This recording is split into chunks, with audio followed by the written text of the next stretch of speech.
Hey, everybody.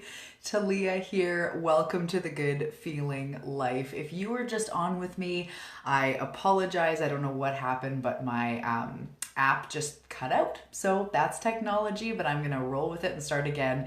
Good thing I was only about a minute in. So, welcome to the Good Feeling Life. Today I'm here to talk about setting impossible goals, which is something I love to talk about. I love to help people with. I love to help my clients with. So, if you're new to the Good Feeling Life, my name is Talia and this is the Good Feeling Life, and we're all about creating your amazing good feeling life. So I teach a lot about wellness, about mindset, about intuition, about law of attraction, about setting goals, and about how to get out of your own way and step into your most empowered life. So that's what I offer. I'm a coach. I do empowerment coaching as well as run a beautiful community called the Good Feeling Membership. If you're interested in a membership type setting to go over all this stuff and do it with a group, with me being your coach in a group setting, give me a message and I will give you the link for all the information about the membership. But today, I'm not here to talk about the membership. I'm here to talk about setting impossible goals. So thank you again for being with me and spending this time with me today. It's just going to be a fairly quick one. I'm just going to make sure that I am in fact live. I'm not here to talk about the membership. Oh, here I am. I'm here to talk. I am live. We're good. Looks very fuzzy on my computer. If you're joining me, let me know if it's fuzzy. Hopefully not, but we'll just see. Anyway, we'll just roll with it. Doesn't really matter. So today I'm here to talk about setting impossible goals. And if you're here, you are brave, because when I say something like setting impossible goals, it sounds impossible. But today I am here to share with you how it's actually the key to your success, and it's not as hard as it seems. So this is something that's very high level that I do with my clients, and I'm excited to share it with you today. And this is partly why my clients get such incredible results when we work together, when we do our mentorship, when we have that coaching relationship, is because I'm encouraging them to think big and to think bigger than maybe they ever have before. So first of all, I'm going to go over what impossible goals are. And before that, it's very important for you to understand two things. So the first thing is that growth and flexibility and change is associated with life, right? When we're living, when plants are living, there's always new growth, there's always expansion, there's always change. So that is associated with living. But when we get stagnant, when we get rigid, stuck in our ways, feeling stuck, that is actually associated with death. And this is not just about you dying. This is about your spirit, your life force starts to come to a halt when you aren't growing, when you aren't expanding, which is why impossible goals are so important. So now that you understand that first concept, that growth and flexibility and new beginnings is associated with life, and rigidity and being stagnant and scared and fearful and staying stuck is associated with death or a weaning of a life force. The second thing that's really important is that our brain will only accept what is possible based on what you've been able to achieve before. So said in a different way, your brain registers what is possible by what you've already been able to do, right? So if we are looking for new change, to break out of a plateau, to go somewhere we've never been before, so new income goals or health goals or life goals, or you want to travel the world but you've never done that before, you want to start a business but you've never done that before, our little old brain, well, it's pretty big, it's pretty awesome, but it can only register something to be possible if we have been able to do it before. So this is the first two concepts that are really important to understand, and to understand why I'm getting you to set these impossible goals. So an impossible goal is something that your brain wants to say is not possible because you have not been able to do it before. So we don't just want to set goals for the things that you've already done, right? We want to go into new territory, like those things that I mentioned. If you want to break the plateau with maybe your weight or health, or in your business or your love life, maybe you're feeling stagnant, you want to call in that partner, that dream partner that you've never had before.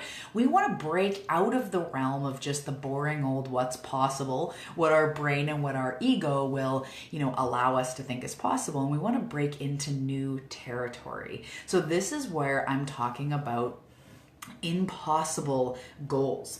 So we want to set goals that we have not yet achieved before. So when I work with somebody, if you've worked with me, you know this, but when I work with someone, I first of all ask them, what is your dream life vision? When we work together, at the end of these 3 months or whatever our agreement is, what would just change your life and blow your mind for you to get out of this coaching relationship? And most people right there go like, whoa, I don't know. And they might get fear around, or stories might come up about like, what if she can't deliver that? Or maybe I'm thinking too big, or how can I do that in 6 or in 12 weeks or in 3 months or whatever. But I just encourage you to push past that and think, what is your dream life situation? So people explain to me when I'm working with entrepreneurs, their business, they want to be making this much money or be traveling the world while being an entrepreneur, or they want to serve these types of clients. They want to get their rates to a certain point. They want to build and have employees and whatever else is their goal. They want to host retreats. So if it's if it's someone just working on general empowerment, when I ask them, what would be your best case scenario, your dream life? They usually say like, I want to be free of anxiety, or I want to be super healthy and I want it to be easy, or I want to be able to be more sure of myself. I want to have more self-love and more self-confidence. I don't want to look to other people for reassurance. So I want you to start thinking big, even if you've never had that before. And if it's health related, you might say, I want to lose 100 pounds, or I want to lose 50 pounds, or I want to run a marathon, or I want to gain all this muscle, or whatever it is that you've got going on. So first we want to think really big, right? This is where we start getting into impossible goal territory, things that you have not yet been able to make possible. So once again, our brain will only register what is possible based on what we've already achieved. Boring, right?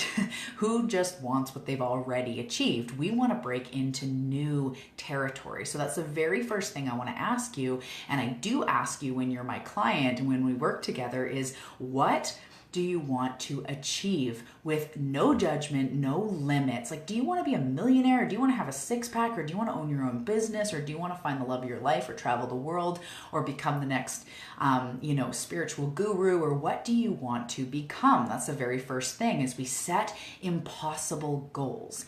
So the other part of this is I want you to know that these goals can always change.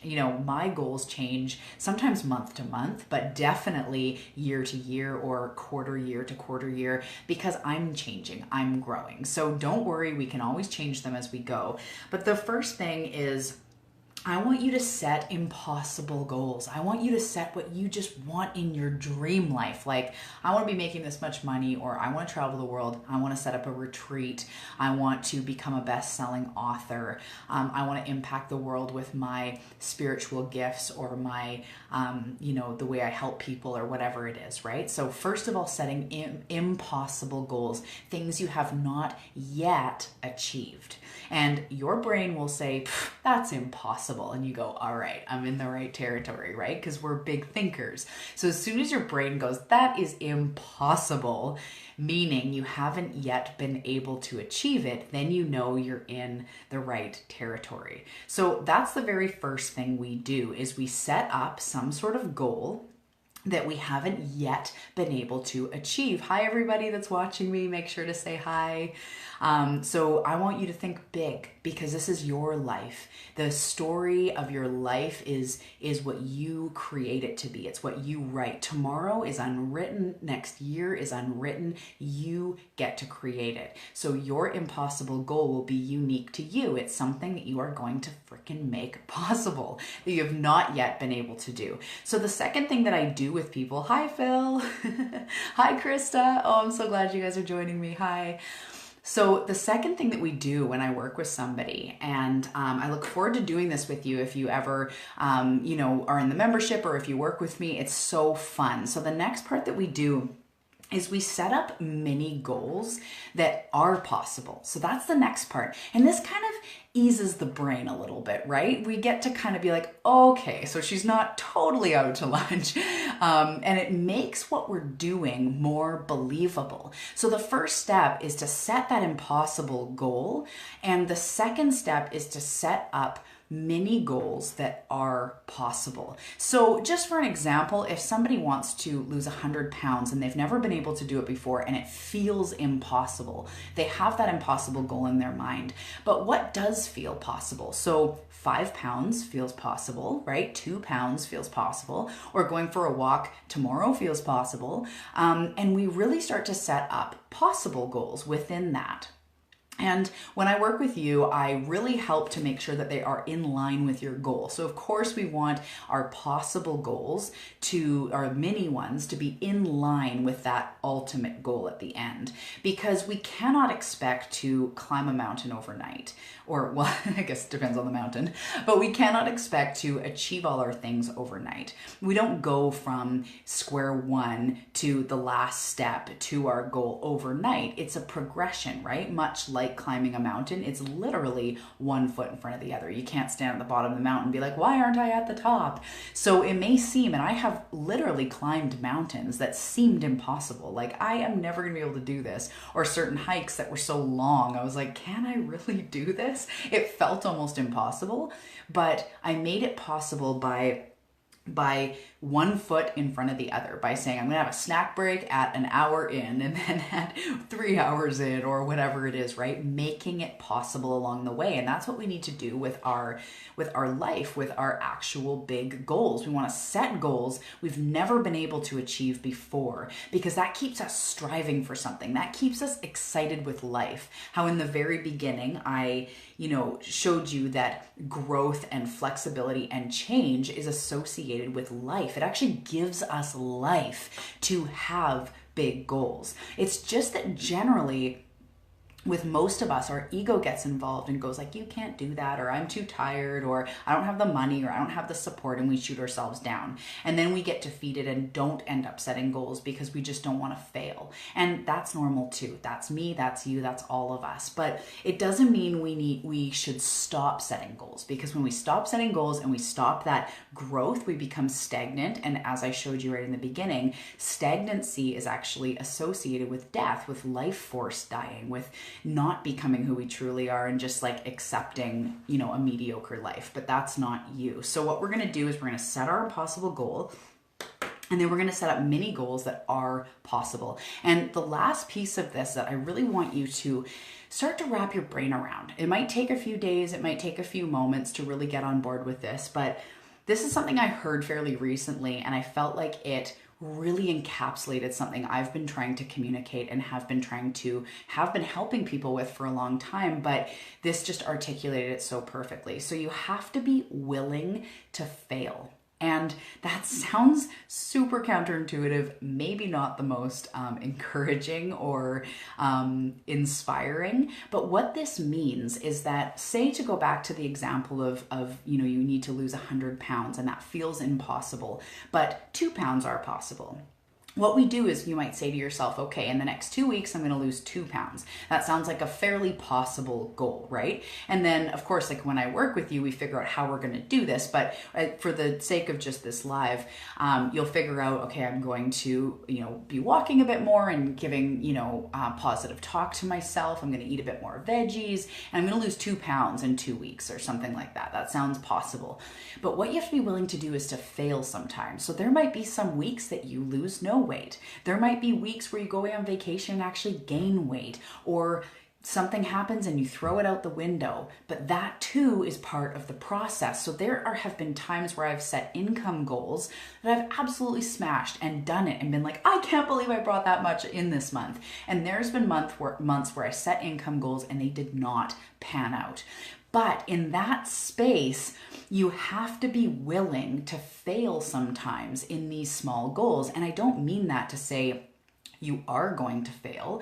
What it means is that sometimes life doesn't go as planned. Sometimes you might get a great opportunity, something to do with your goal, and you're going to have a meeting with someone and it could lead somewhere great, and then it doesn't pan out. So we go, okay, that didn't work the way I thought it would, or I didn't lose the weight this week, or I didn't make that income goal, but I'm going to keep going. So when you don't realize it, but you're unwilling to fail, so you fail and you get frustrated and you get down on yourself and you make up a bunch of stories about how it's because you weren't good enough or you'll never make it or see it is impossible, then we just give up. And you know how there's that super cliche saying that the only thing that actually makes you fail in the end is if you give up. But if you just keep going, you will eventually get there. I believe it. I believe it as an entrepreneur. I believe it as somebody who has lost a lot of weight, unhealthy weight, somebody who has transformed myself spiritually and emotionally and lots of the relationships in my life. I believe that sometimes there were failures, but I've reframed that to be like, you know what? It feels like a failure, but you've probably heard me say this before, that all roadblocks are detours in the right direction. So if you keep on going, be willing to sometimes like fail, feel like you set that goal and it didn't pan out. But if you keep going, it will pan out. If you're up against that 100 pounds you're going to lose, just for the same example, and you 1 week you don't lose any weight, that's just part of it. So if you're willing to fail sometimes and willing to have a week where it just did not pan out the way that you thought it would, hi Sarah, then you know, like, okay, this is just one of those times that I'm willing to do this to stay in line with my goal, and I'm just gonna keep going. I'm just gonna do what it takes. Sometimes we need to adjust our approach. Sometimes we just need to adjust our attitude. Sometimes we need to try something new or hire somebody or read a new book about it and get re-jazzed. Like I said to you, there are many times that my goals don't pan out. But if I just keep going and know that I am willing to fail because I've got huge goals that I'm going after, and to get there, it's not all smooth sailing. So Oprah or Tony Robbins or huge athletes or whoever else, not everything was always a success. There are many failures along the road, because that's just is life. But when you reframe it and look at it like, it's not actually a failure, it's a detour in the right direction. So that opportunity you thought was coming that fell through, and it looked like it was going to be all in line with your goal and it was going to help you so much, and then it fell through. Instead of that being a failure, look at, okay, that wasn't meant to be. How can I adjust? Or for the same example of weight, if you're up against losing 100 pounds and your impossible goal is 100 pounds, but your possible goal is 2 pounds this week, and you didn't lose 2 pounds this week, that's just a sign or a signal to go, okay, what do we need to adjust? So you gotta be willing to fail sometimes and know that it's not the end of the world. You know, I think it was Thomas Edison that said, I have found 568 ways that not to build a light bulb, or that a light bulb won't work, before he found the one that did. So when you're willing to fail, that actually, hi Julie, that actually creates a resilience in you that you start to realize that it's not a failure. So for those of you just joining me, I'm actually almost done here, but I'm talking about setting impossible goals and setting goals that you have not been able to make possible. If this interests you, I really recommend you going back to the beginning of the video. It's not very long, but just checking it out from the beginning, because I really explain it. So we need to set goals that we have not yet been able to make possible. That's when our brain will go, that is impossible. And you go, awesome, I'm doing a good job. I'm in line with that impossible goal. But then what we do in the meantime, instead of looking at it as impossible, we break it down into possible goals. So step one is setting your impossible goal. Step 2 is breaking it down into possible goals. So what can I do this week? What can I do this month? That's totally possible. You know, like I mentioned, if your goal is to lose 100 pounds this week, I can totally go for a walk, or I can totally do 2 pounds in the next month, or whatever it is that makes you feel like, yeah, that's totally possible. That's how we keep going, and we actually end up getting to those impossible places by creating possible goals along the way. I'm going to just be in line with that person who is healthy, which means I'm going to eat a smoothie, or I'm going to drink water. Or Phil's joining us, and one of his impossible goals might be to play music on some big stage. So what can you do now to be moving towards the person who would get an opportunity to play on a huge stage? Well, I can show up with integrity, and I can say yes to opportunities that come my way, and I can keep practicing, and I can put myself out there and apply to festivals or whatever it is. These are the things that are possible that I can do on the way to this impossible goal. Totally, I'm possible instead of impossible. I love that.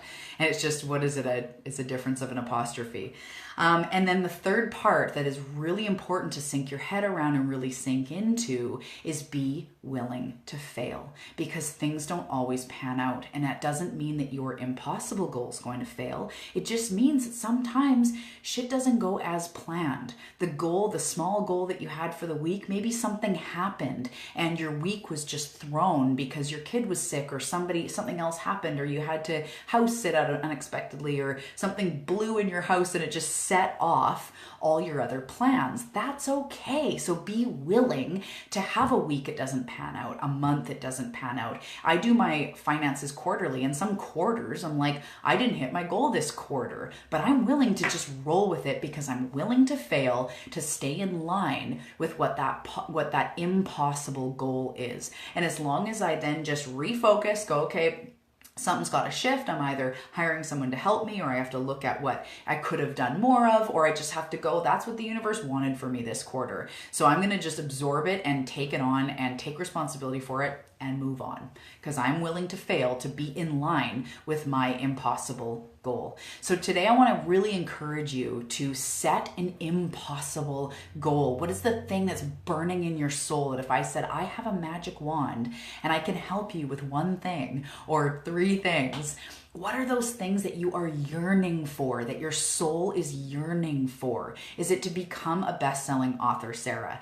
Is it to host retreats? Is it to lose weight? Is it to find love? Is it to travel to somewhere that you feel like it's so far-fetched you could never get there or afford it or whatever, right? What is it to get that gig, to own that business? What is it that is that impossible goal? And then start breaking it down. When I work with you, I'm excited to start breaking it down into possible things, because thanks for the hearts.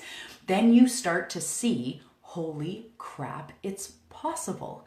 And then our impossible goal becomes a possibility instead of staying impossible, where most big goals do. But you guys are up for big things in this life. You guys aren't up for settling and being unhappy. You're up for big things. So those big things that are calling to you, go after them. Get support. Set mini goals along the way, and just be willing to fail. Be like, and you can even change the word fail to something else. But when I say I'm willing to fail, it really shakes me like shit. Sometimes it feels like a failure, but that's part of it. That's part of it. It's just a detour. I'm going to keep rolling with it because that impossible goal is mine. It is mine. I'm making my way to it right now. I'm going to continuously act in line with it, and I'm willing to readjust when stuff doesn't go as planned. I'm willing to fail sometimes because that's what it takes. Tony Robbins had to fail, and Jim Carrey had to fail, and Oprah had to fail. There was times where shit felt like failures, but you've got this. Staying in line with that impossible goal by making possible goals, making possible steps, and being willing to roll with whatever comes your way, even when sometimes it feels like a failure or a detour. That is going to be the difference between you and all of the people that don't achieve their goals, all of the people that complain about how life is hard and how it's not set up for them and how they can't ever get ahead. It's because they're not doing this type of mentality where they're willing to go big. They're willing to set goals in between and then be willing to fail. Yes, Sarah, you are. I love that. So I love you so much. That's all all I have for you today. I really look forward to working with you, seeing you around the Good Feeling Life, and make sure to say hi if you watch this. I love you so much and have a fantastic day.